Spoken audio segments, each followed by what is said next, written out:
So, but as fate would have it, she found her way here. And before I could notice, she was on the microphone.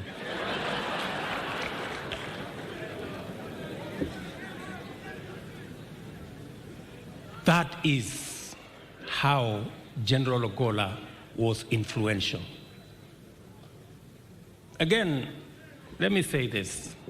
I had asked my wife that since we were yesterday in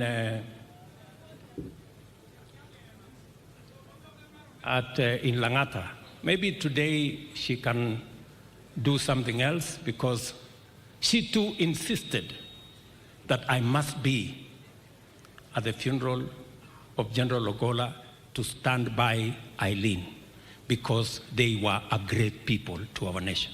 That is the kind of influence General Ogolla had on people, not necessarily people they worked with every day, but people who knew what he did for our country.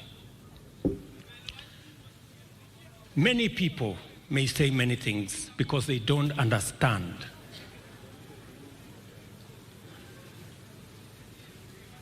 what those of us who have worked closely with General Ogolla understand about the potential that he would do for our country.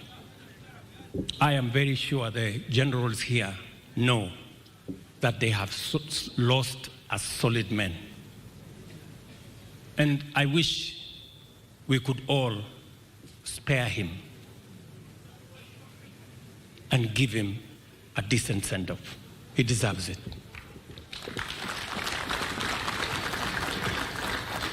So, to the family, Mama, as I have told you, to Joel and Lorna, as I told you, all of us, the government of Kenya is going to stand by this gallant general of Kenya.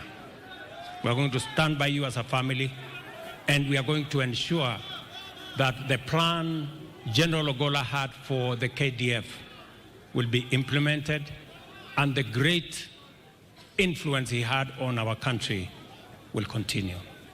I want to thank all the leaders who have come, and all of you have come to honor this great son of our country. To give assurance again to all our children that we are opening a new leaf and a new chapter where every child in Kenya is equal.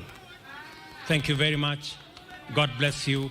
Rest in peace, General Francis Omondi Ogolla. Asanteni sana.